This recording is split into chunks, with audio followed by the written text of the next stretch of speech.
so here we are, episode one. Yo, we made it. We're gonna start divulging into a lot of things in this show. We're gonna be talking about the conscious nature of the self. We're gonna be talking about diving into these in multiple perspectives, right? Mm, Into the spiritual perspective, the scientific perspective, and both of our perspectives kind of mm, like mirroring that, trying to bring that in, bring that to you guys as well.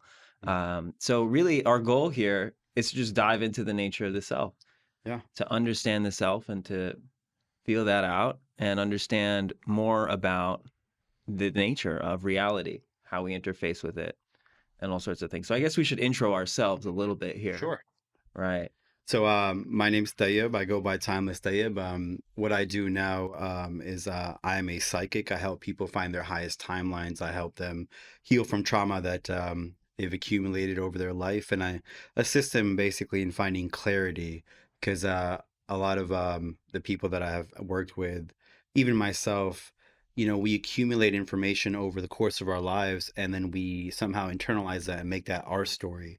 So in a way, like, TV, radio, music, culture, they all kind of take us away from self. We use those to identify ourselves. I help people find out who their true selves are. Yeah, So, I think in modern culture, especially just echoing on that, that there's a lot of diffusion of our sense of self. mm, Especially with the modern world, social media, these things that are kind of constantly bombarding us, even advertisements. I mean, we're yeah, close outside New York City. You yeah, walk through Times Square and it's like there's 901 things, oh, you know what I mean, in your face constantly. Like, look at this shiny object. yeah. We get distracted a lot. I think we diffuse our sense of self by seeing all these other narratives. We look at social media. Well, what is this person doing with their life? What is that person doing? And then they slip ads in there just everywhere you look. It's like an Right. ad, you know what I'm saying? Like, oh, Right. TikTok, YouTube. I look, shout out to YouTube and, but every 5 seconds you look at it's an ad for something and it's just something that is a distraction. It's something that you didn't even sign up for, but they're pushing it away because they believe that's what you want. And yeah. Right. I mean, it's the monetization of attention. Mhm. You know what I mean? And that's happening more and more as we go forward. Because I mean, the economy now, for the most part, is digital. Mm, You know what I mean? We're going to dive into, trying to get people to just engage in these platforms. It's really how the main way that we engage each other nowadays. I mean, mm, if you go onto the subway, you see everybody on a phone. mm, They're talking to people. yeah. They're talking to other people. They're watching what other people are saying, but they're doing it in a medium through this digital platform. So our consumption has gone from kind of personal to digital Mm. in that regard. So You we're know, seeing that take over. I picked up this new hobby recently. I started writing with my hands. You know what I'm saying? It might be Far out. it Who might be does for that? different people. I've been journaling and writing. Yeah. It's wild because, like, every time I look at it, we utilize keyboards to just get our messages across. It's like we're Right. not using our hands, we're not using our mouths anymore. Cool. So we were trying to do a little bit of Yeah. introductions. So we got a little introduction on you, Ty. Yeah. My name is Daniel Reinerson. I go by Daniel Martin when I perform, like my good old middle name. You know what I mean? Mm, So I'm a musician. I'm a professor of psychology at the moment. I'm trying to really endeavor into all different aspects of the self.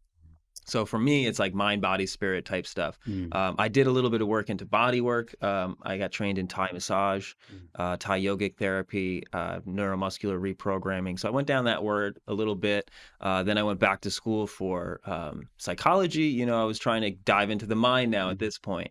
You know what I mean? So then I got into some research. I have a master's degree in psychology now.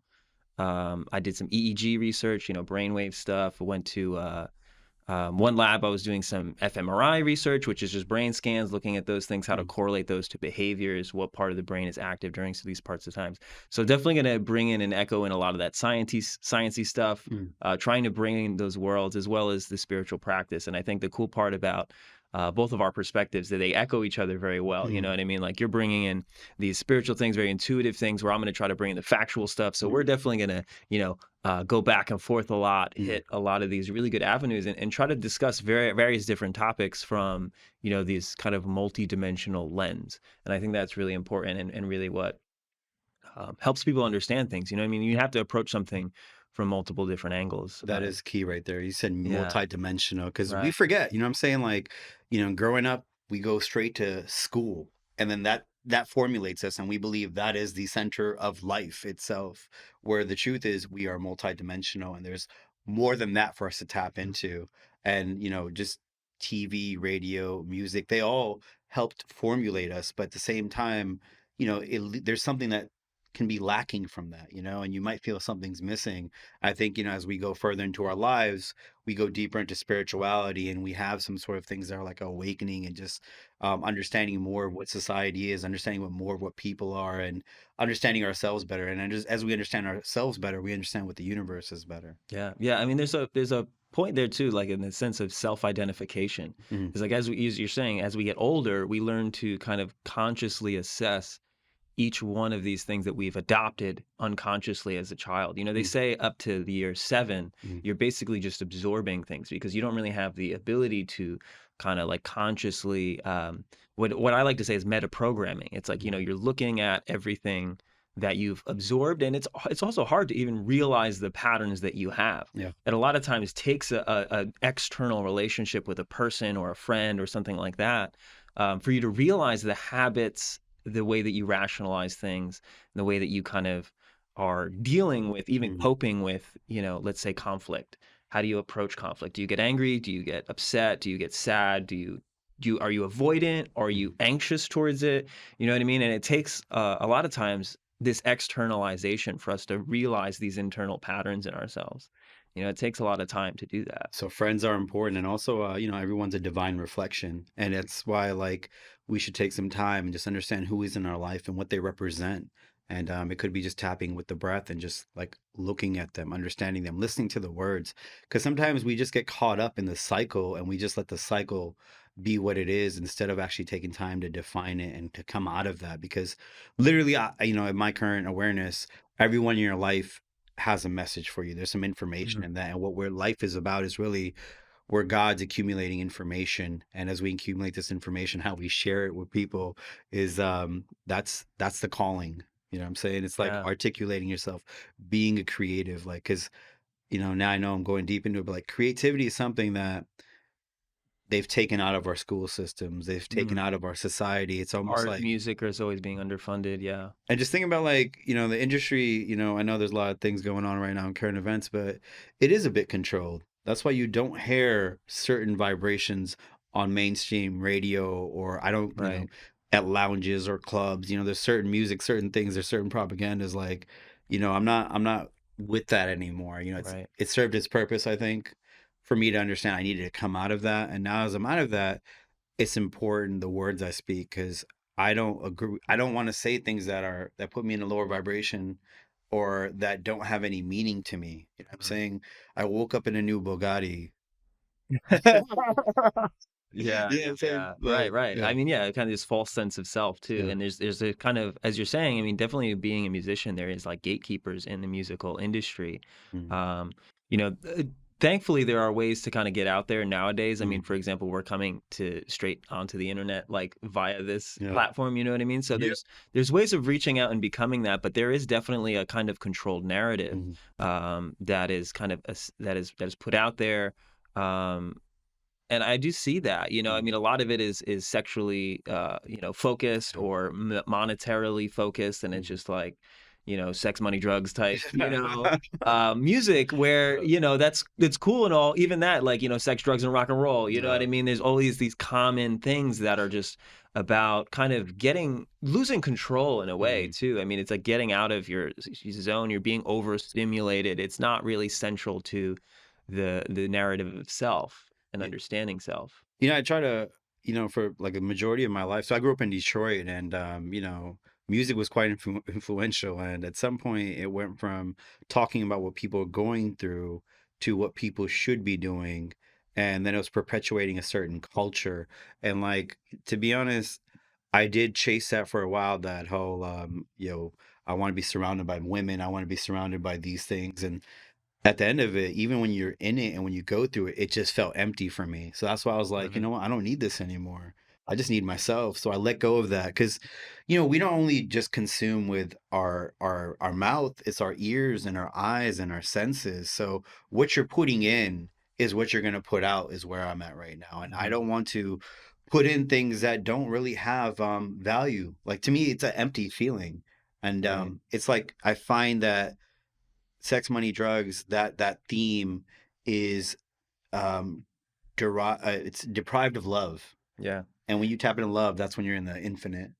Yeah, I think even to say that a lot of these things that we seek and that we think we want Mhm, are to tap into psychology here, it's really just our seeking for validation, mhm. our seeking for the fact that we want to feel valued in ourselves. It's like, well, I'm going to have a lot of money and I'm going to have a lot of women because I'm a high value person. Yeah. Right. And this is all unconscious narrative. It's really like you're looking for those things because you want to justify the fact that I'm great Mhm, because we're not, we might be dealing with that insecurity of thinking like, well, I'm not that great. So I got to get all these things. mhm. And that's going to mean that I'm awesome.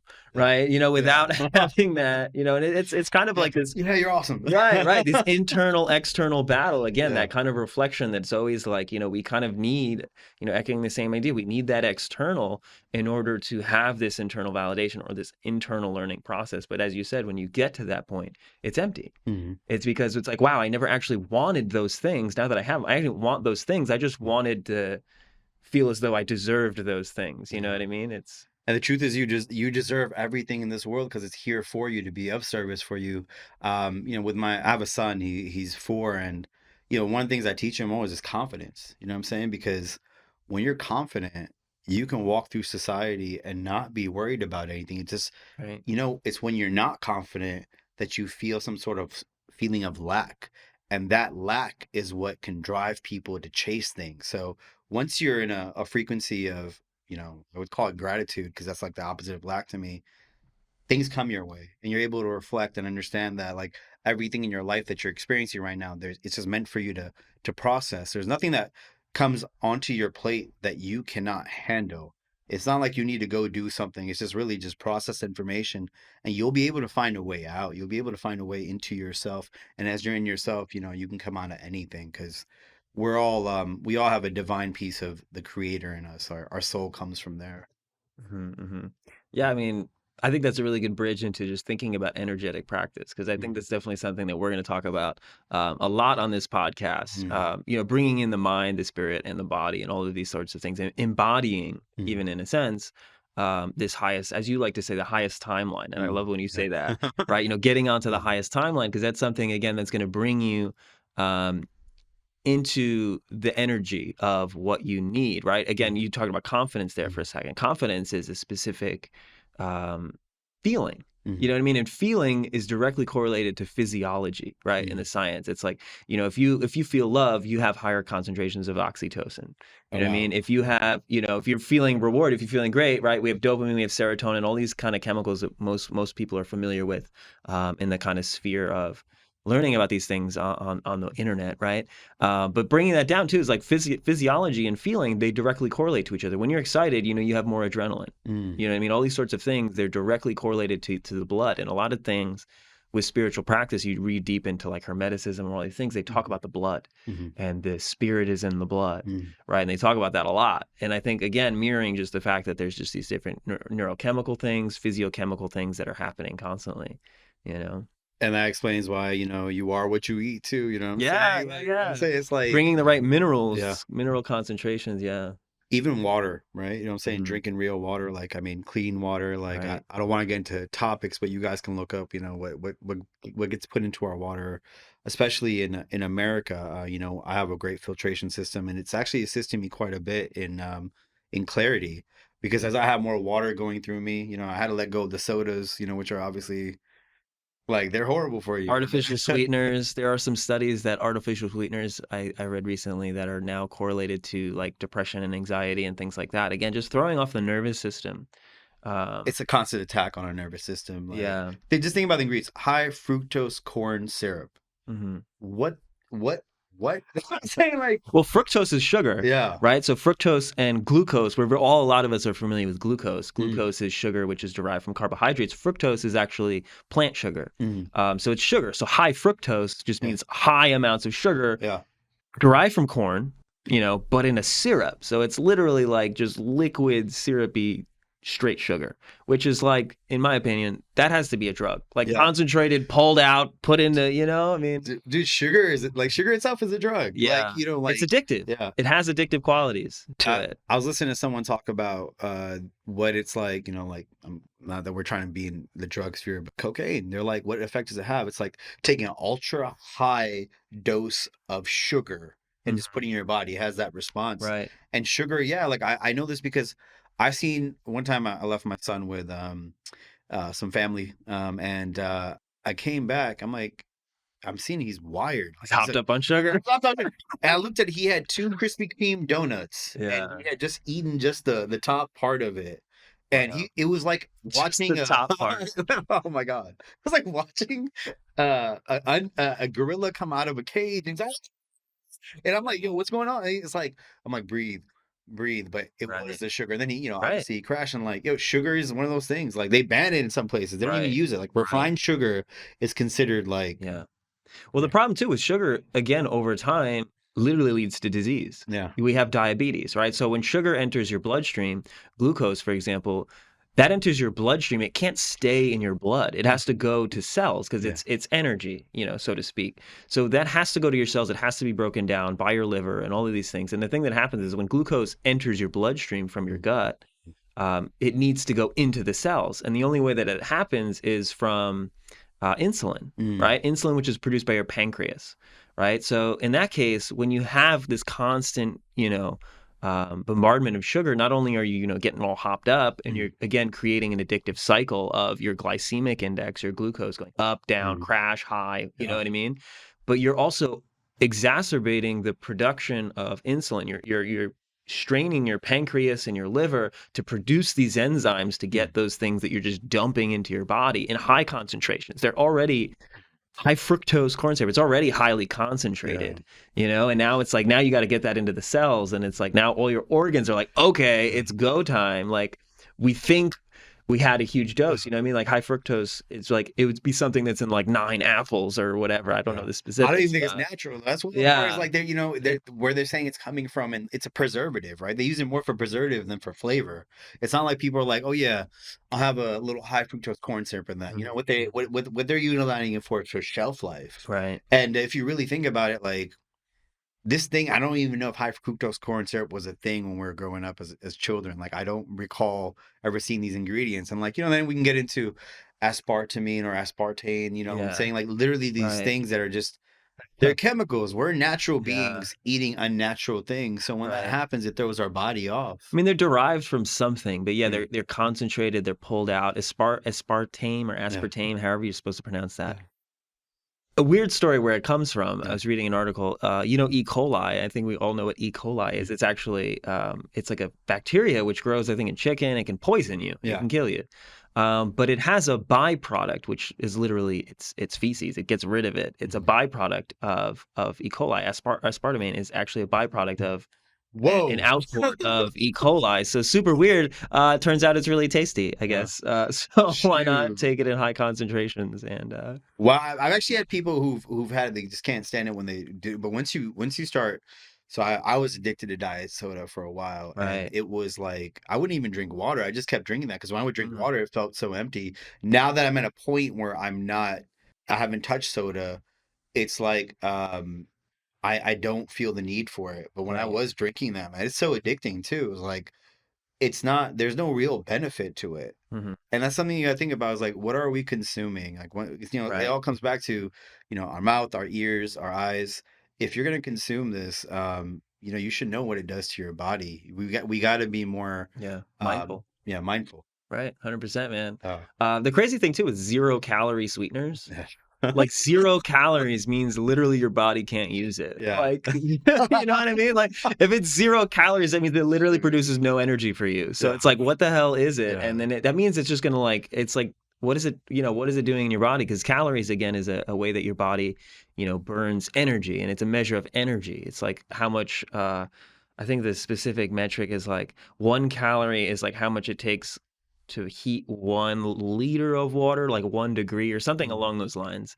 But yeah, it's a measure of energy. Our body is producing it, and it's like if it's 0 calories, that means your mhm. body literally can't utilize it. It's Yeah, you and know, I've actually when I did have this nutrition class, they were talking about that. Like your body doesn't know what to do with these unnatural things. It's not like the body it was mhm. made to, you know, consume these things. It's like eating plastic. You know what I'm Yeah, saying? right. I mean, the interesting thing too is there's a lot of pathways in our body, in our brains too, as well that science is still figuring out. I mean, for example, like the cannabinoid system, Mhm. which is obviously high in marijuana and all this stuff, there's still studies going on about the cannabinoid system and where the hell it came from and what Mhm. it does organically. Because the thing is why marijuana affects people is because it it the receptors that we have in our body, they're endogenous, right, which Mhm. just means internal.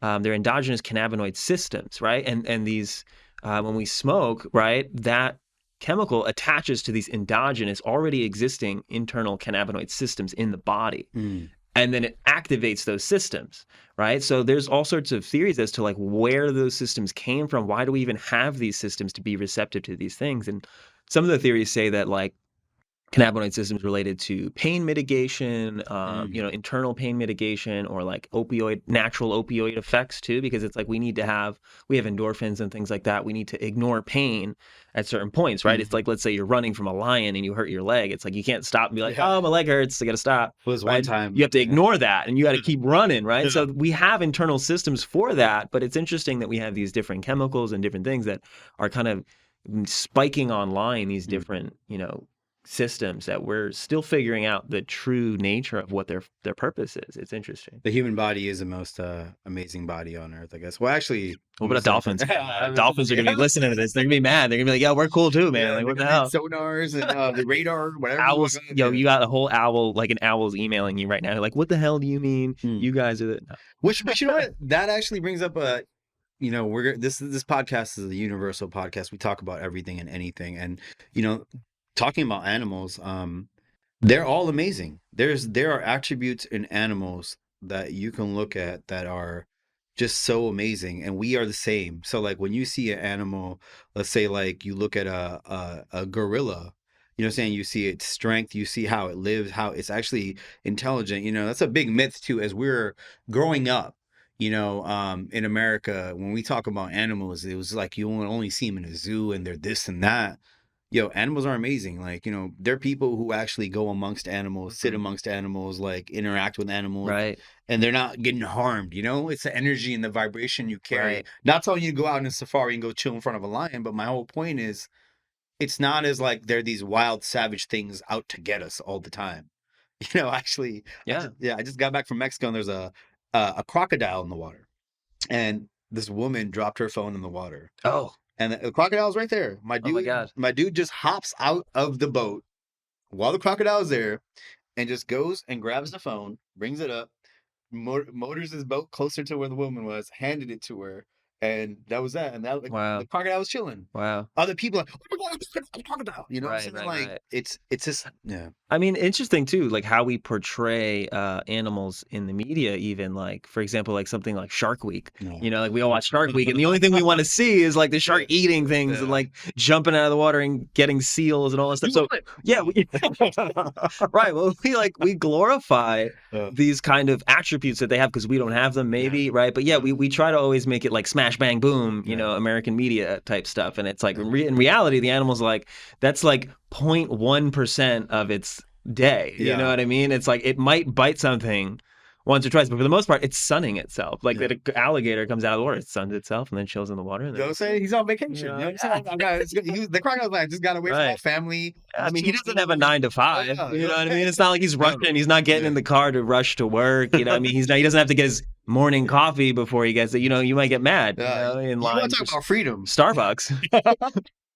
Well, the thing is, I'm gonna say here too is that there's just chemical systems that we were talking about, like sugar and all these sorts of things, which are constantly keeping us online of this like wave like existence. I mean, everything is habit, everything is Mhm. behavior. And the interesting thing is, we talk about the spiritual nature of fasting, for example, Yeah. how that just can level you out really hard, and how much of food is Mm. really emotional and psychological. For example, you're talking about diet soda, Mm. and it's like, you were drinking it because it's psychological. Like you sip it and you're like, yeah, Yeah. you know what I mean? Like, Yeah. or you sip your morning Starbucks, you're like, yeah, you know what I mean? And it's a little psychological dopamine boost that kind of keeps our mood artificially elevated Mm. and avoidant of these deeper states of ourselves. Because those deeper states can be scary. You know what I mean? There's these deeper things. And again, it forces our body to adapt. And adaptation kind of brings unconsciously, I feel, our ability for, or seeing, in a sense, our mortality. Mhm.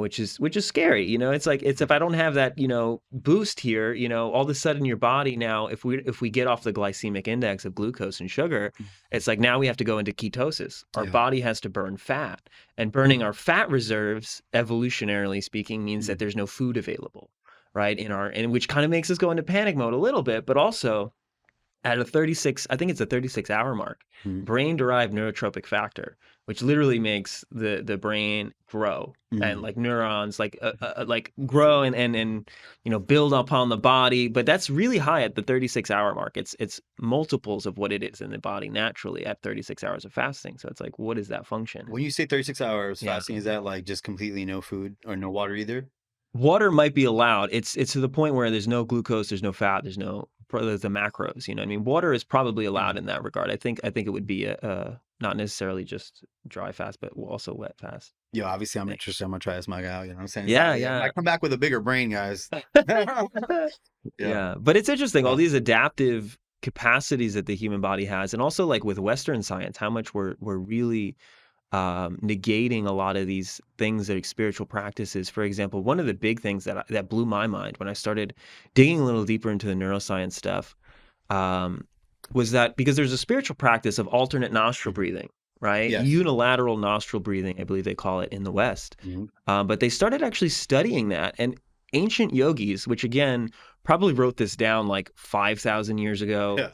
maybe more. Probably more. You know what Yoga's I older than mean? Hinduism, so it's Really, million. you know what I mean? So Yoga's these been people like, wrote this down thousands of years ago, and yeah. they were talking about you could balance the hemispheres of your brain Mm. by doing this alternate nostril breathing. We put that to the test, and they actually studied, there's an empirical article about doing unilateral nostril breathing, and they actually found out that they could equalize the activity in the brain, Mm. equalize the electrical activity. Because sometimes your right hemisphere is more active, your left hemisphere is more active.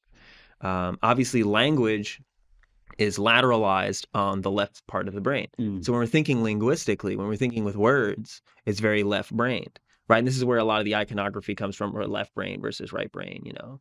Well, Um, I mean, as you're speaking, like I'm like over here thinking about the new things I'm gonna start implementing in my life. 36-hour fast and the alternate nostril breathing. Because yeah, actually, there's quite a few yogis I've met, and they have right. said like the simplest one to do is like where you just literally close one nostril and Yes. inhale for 7 seconds, Hmm. hold it, exhale from the other nostril, Yep. and so that is amazing that we're actually talking about that because it goes back to what I would say like programming the body, right? Hmm. Like literally eating, breathing. We've breathing is something if they taught us that in our schools Yeah. from childhood, game over. You're never going to be stressed out. You'll know, I mean, you'll be stressed, but you'll be able to handle everything that comes your way. You'll be able to not respond or, yeah, you won't be, your response won't be something as vicious. Like a lot of Hmm. people, like when they get into fights or something, when they get into arguments or something, take a deep breath, take that little breath, do a little alternate nostril breathing.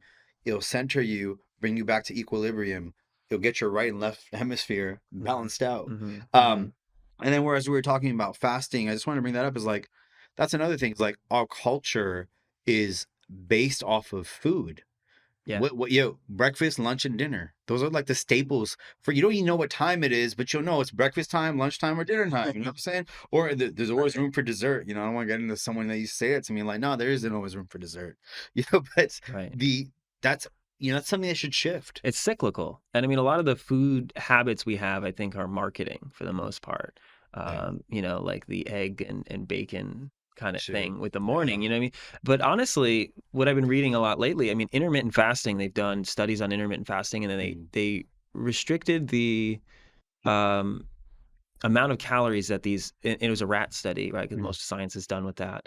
But about 2/3 they restricted the calories that these rats had for about 2/3 of the calories. Mm. Not only did they restrict calories, but they also it was in a specific window of time. So technically those rats were doing intermittent fasting. And what they found is they actually lived Mm. much longer. Wow. The longevity of their lives was much longer. So intermittent fasting plays a big role because again, and I think the morning is the best time to do that because Mm. it's kind of easy. I mean, some people have Let's that, get breakfast. yeah, you wake up and you're hungry. There's natural responses to that. You can reprogram that, Mm. but because there's two chemical cycles, right? There's ghrelin, which is the hormone that makes you hungry, and there's leptin, which makes you full, Mm. right? And what happens is right before you kind of perceive hunger, ghrelin is already starting to go up in your body, the chemical, Mm. right? And then it gets into a peak, and then that kind of instantiates and then consciously comes to your mind. Oh, I'm hungry. You then eat.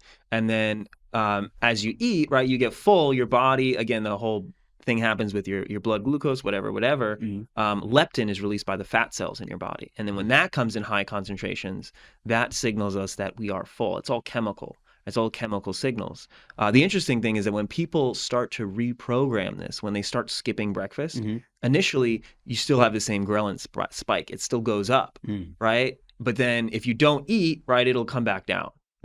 So then the next day, your body, the ghrelin response will be less. Each time the ghrelin response is less because your body is built in cycles. It's cyclical. We have a circadian rhythm, a sleep-waking cycle, right? And sleeping and waking is serotonin and melatonin, right? These cycles, these chemical cycles, which are just, naturally, and the sun literally itself will reset your circadian rhythm. I know there's a lot of people out there talking about, looking at the sun early in the day, right? Because it resets there's a suprachiasmatic nucleus, which is near your optic chiasm. It's in your brain again. You might need to break that down. Yeah. I'm just like rattling all these words. Orgasm or something. So it's suprachiasmatic nucleus, right? So it's just a group of cells that connects to your optic nerves, and it registers light just in general. And this is also why the whole thing with blue light, don't look at blue light during like late in the day, because it activates this suprachiasmatic nucleus, right? It's a part of your brain which just monitors light. It doesn't monitor vision or like what you're looking at. These are cognitive processes. Like for me to be like, that's a microphone and this is a white shirt, you know what I mean? And things like the identifying is cognitive, right? To see things, because we make assessments, right? If I look at your white shirt and maybe I don't like that color, I'm like, well, screw that guy. Right? Obviously, you like your white shirt too. Yeah, no, we're keeping it clean here today.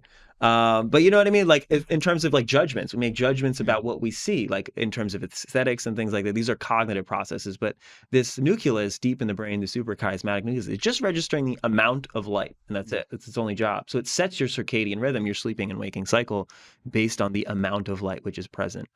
So your body reframes all of those things and puts those in. And same thing with food, right? As we were saying, ghrelin, if we stop eating behaviorally, it's going to suck the first couple times. Yeah. Because it's going to be like, oh, I'm so hungry, right? But your body, if you keep doing that, your body will habituate. Yeah. Your body, and then sooner or later, you wake up one morning, no ghrelin response. Right. And you'll actually be able to go into lunch and, also all sorts of things. Well, I mean, I know you said intermittent fasting, but there was my boy Gandhi. He didn't eat for like 30 days or something. You know what I'm saying? Like, yo, think about how much money you're going to save on food and dates. Ooh.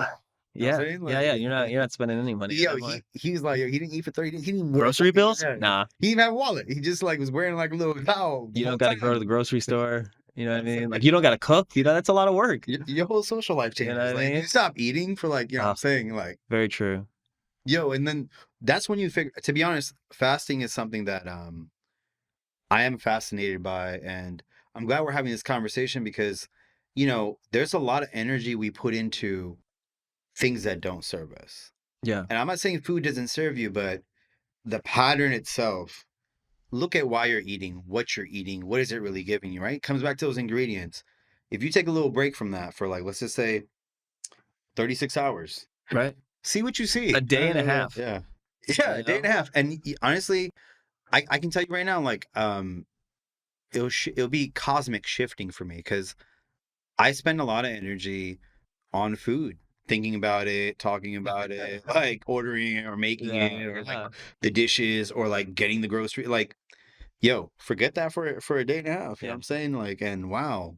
And then, when people want to invite you out to like a restaurant or something, you know what I'm saying? Like, half the time I go to a restaurant, it's like, none of this food really appeals to me. I'll just pick something like, I mean, it's just a good way of putting it. Like, it's a salad's a salad, a sandwich is a sandwich. Rice and something is rice and something. I don't care how you bring it out. It's just. Yeah. The interesting thing too is like in the last decade or so, psychology is now studying the microbiome in the gut, which is just the concentration of bacteria in your gut and how it actually can influence decision making. Yeah, the second brain is what they call it. Yeah, right? The enteric nervous system, the second brain, right? Because it's the second largest concentration of neurons in your body, right? Because your body needs to know what's coming in. Is it a threat? Right? Because your immune system is super high as well when you're eating. So all that energy too is like, going into producing saliva, producing liver enzymes, producing stomach acid, moving that food through your Mm, body. Also, if you're dehydrated, it's so much harder to actually move through like, food through your body because it's less lubricated. mhm. So we get about 60% of the energy from food. The other Wow. 40% of that energy that we're taking in Mm. is going to be utilized in actually the whole process of digestion.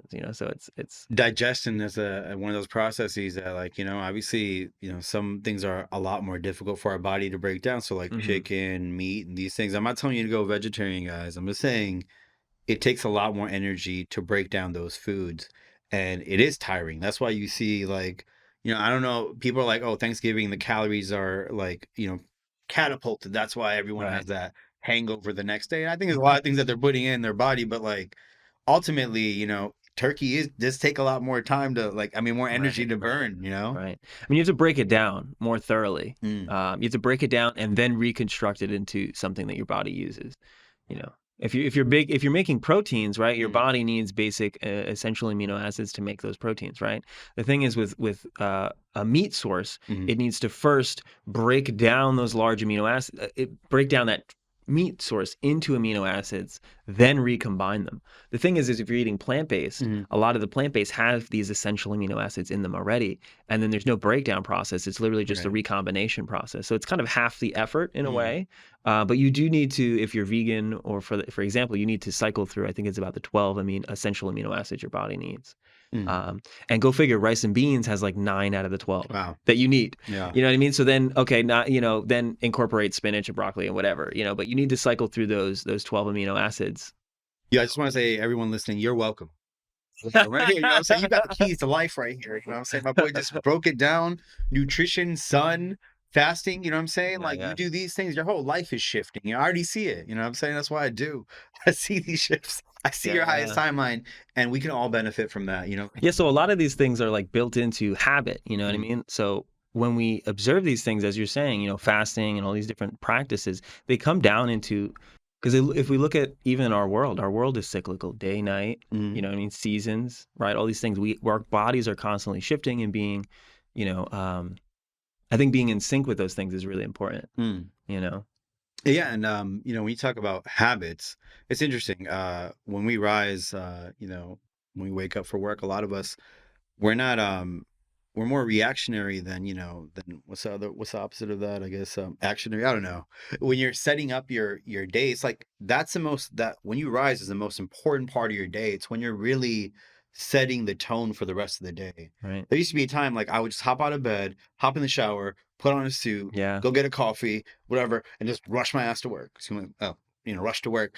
But now it's like, I realize those first 30 minutes, what I do is I just start off with a bit of breath work, some gratitude, some vision, just Mhm. visualizing what I want. Because honestly, if you can't see something, how are you going to bring it to this reality? So it's important to visualize. And those 30 minutes are when your mind, and I'm sure you can get into this with the circadian rhythm, that's when you're most open to shifting your day, and you can shift it in Yeah. an upward trajectory. So instead of being reactionary and functioning from a place of lack, if you just focus on gratitude in the morning, your day is just going to go in that vibration, no Yeah. matter what comes your way. But if you're going to go like, oh shoot, I'm late for work, I got to do this, I got to do that, Right.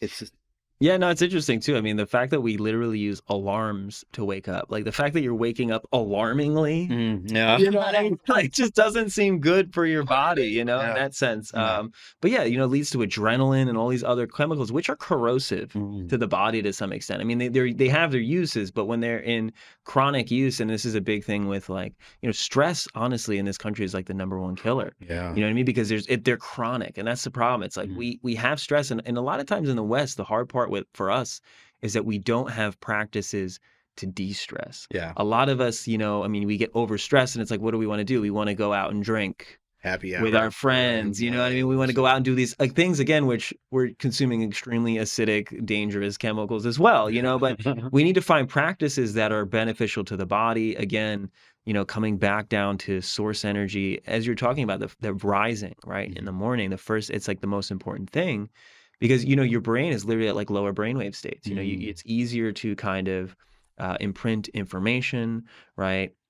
Those sorts of things. I mean, we're during the day, we're in this like high beta range, and I've heard that as far as like the literature on hypnosis goes, that these lower brainwave states are easier to implant memories, implant, whatever, Mhm. whatever, or get people to, hypnosis is weird. It's like one of those things that's a science, but like at the same time, they stand on stage and do really goofy shit with it. Yeah, dude. I mean, it It's like works. I can make this guy hit himself in the head Yeah. a bunch of times, and then we wakes up later, he has no idea he did it. Right? It's a little weird. Uh-huh. It's a little weird use of that technology, but Well, it's kind of like watching the news, right? Like Mm, they put fear into us, and we're yeah, constantly feel like, yo, what's funny is like, even though I knew some things were false, were just misleading, I still at some point had that phobia in me. it's instinctual. Yeah, and then Yeah. and that's why like literally it's like I started fearing people that look like me.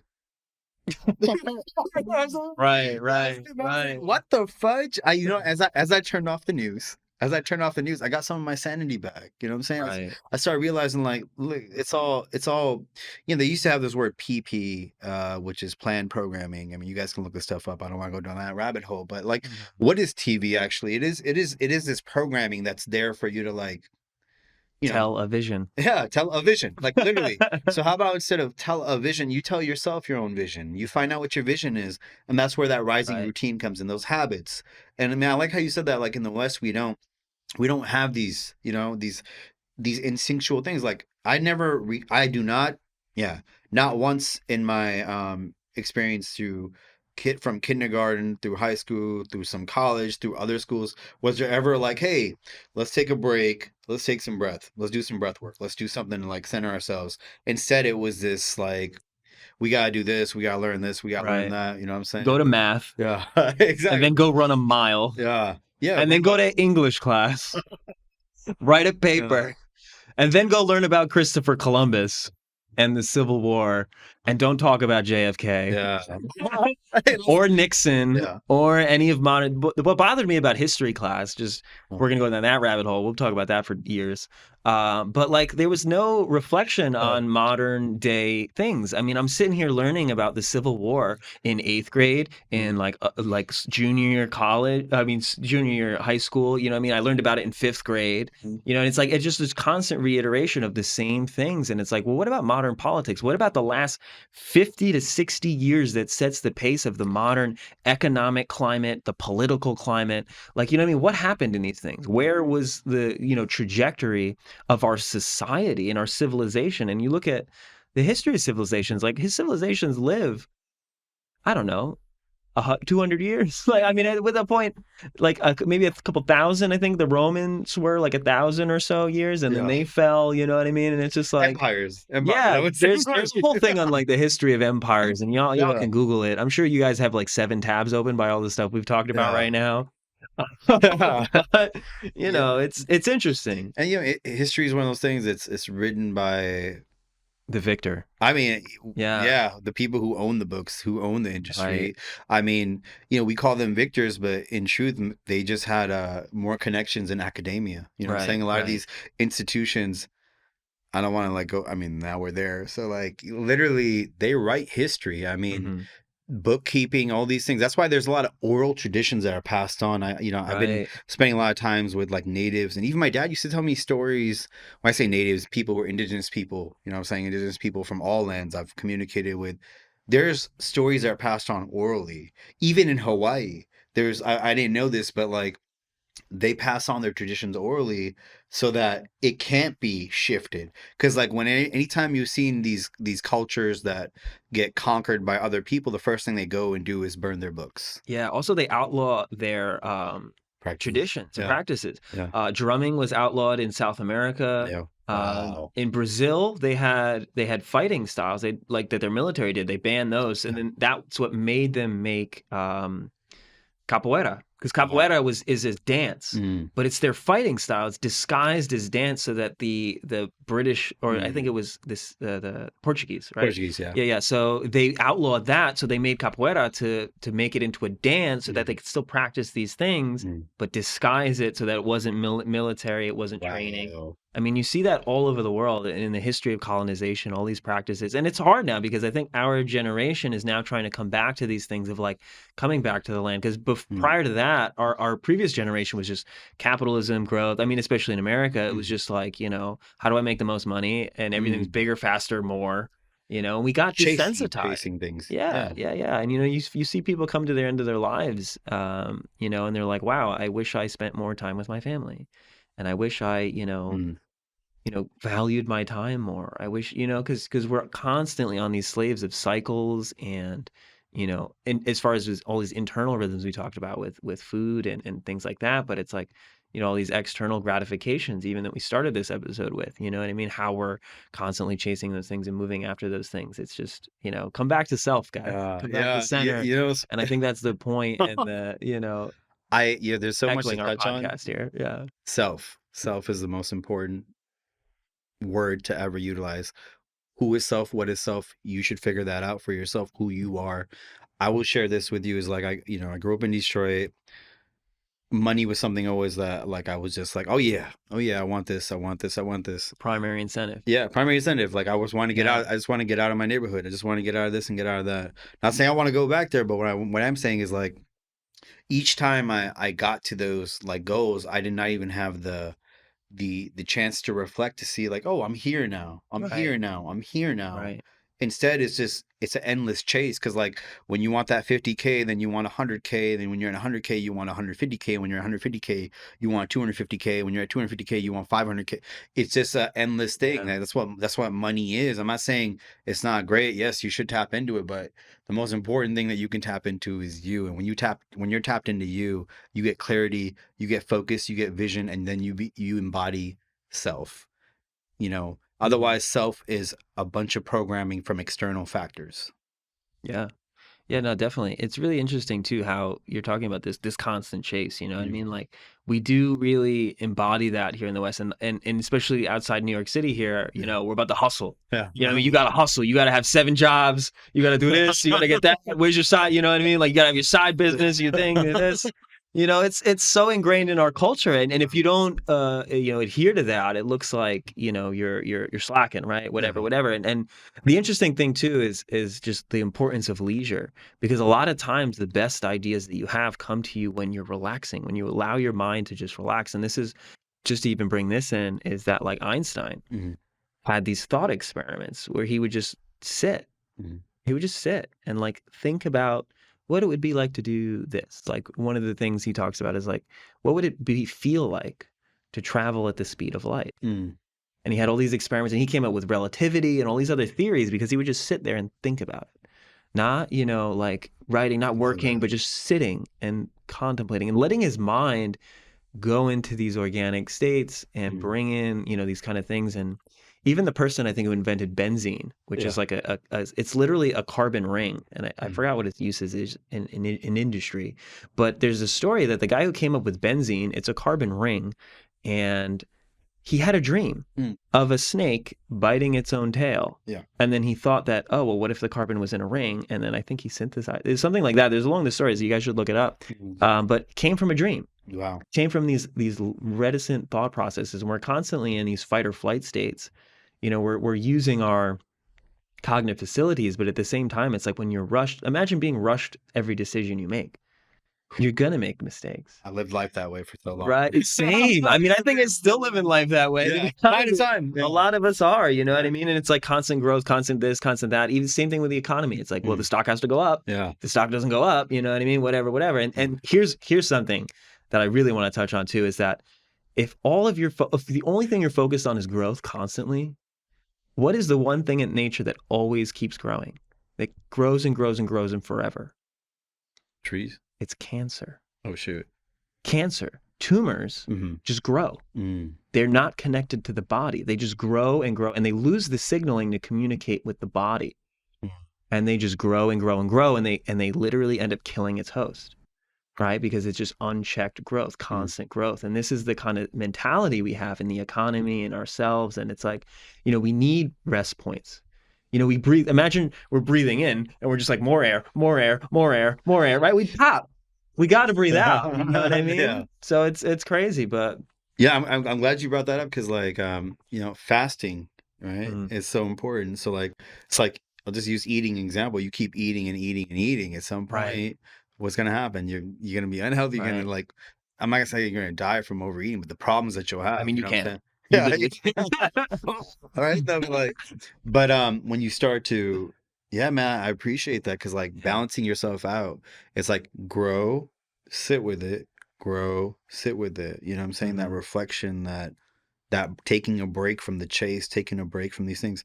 It doesn't mean a vacation, but taking a break could just be 15 minutes where you're just sitting with Yeah, yourself and just reflecting. You know what I'm yeah. saying? Yeah, getting back to your own narrative again, we mentioned before like the diffusion of our narratives because of all these digital, things. It's like again, come back to yourself. If you constantly spend your time looking at what other people are doing, oh, this person's doing that, this person is doing this, and then all of a sudden, you're not thinking about what are you doing. You're not Yeah. thinking about your sole purpose. You're not thinking about like where should I be? How should I live this life?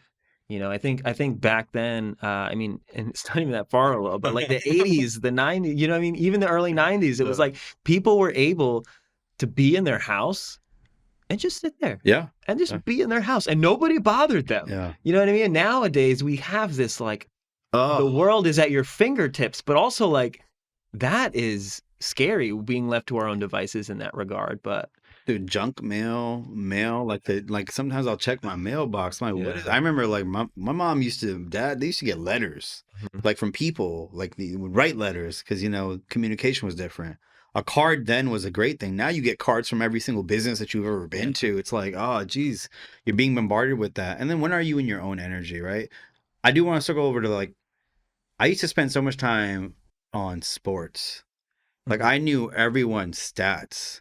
I knew who was doing this and that in every single sport. I knew what team player was on, I mean, who was on what team, and all these records and all these things. And like, I'm not saying it's useless information, but for me it is. You know what I'm saying? Like I was giving my energy to that, and it Right. didn't serve me. There's nothing I was going to gain from that, and nothing that serves humanity Yeah. for me. Like except for a conversation I can have with someone. Yeah. But is that a real conversation? Like, who's Right. your favorite player? Well, why does it matter? Why, like I'm saying, my favorite player is me. You know what I'm saying? I'm playing this game of life. I love it. You know what I'm Yeah, I saying? mean, I think there's a point where it's like there is communion with people based on those things, but also like, yeah, it's like where do your mental faculties go to? Like what you're memorizing stats for this, but what else can you be memorizing? Yeah. You know what I mean? In that regard. Like I used to, when I was young, I was like 13, 14, I used to play video games and things like that. But then it was like, okay, I can sit here for 3 hours and play video games. Or I could sit here for 3 hours and practice my instrument, Yeah. play music. You know what I mean? And it's like what gets me farther in life, you know what I mean? So echoing in those skills coming back into that conscious assessment, what should I use my time for? How should I, um, utilize that and coming back to the self, man, be evaluative, understanding that for yourself and being a part of that, I think is really important. If you're playing video games right now and you're not making money off it, you know what I'm saying? I remember, man, Training phase. there's this game called Civilizations. Right. Sid Meier's the computer game, and Sid Metzler maybe was the name. Like you would start, the game was about building a civilization from like zero, from like zero BC, whatever AD, whatever that time frame, and you build it. So you starts off with a settler, then all these historic things happen. Dude, I used to play it so much that I would start having dreams about this game, Right. and it was just consuming. Instead of like playing that game, I could have been building Your own empire. exactly. And that's what we're doing here now. You know what I'm saying? On our Right. Right. podcast, we're talking about that empire that you can have, that you build, that you are. And the easiest way to do that is tap into self. We're gonna keep that's gonna be the theme here. hmm Self. hmm Yeah, so that I think wraps episode 1. Yeah. This was really exciting. More and more content to come, more guests to come, conscious conversations. Yeah, man. Tuning out, guys. All right, gratitude, homies.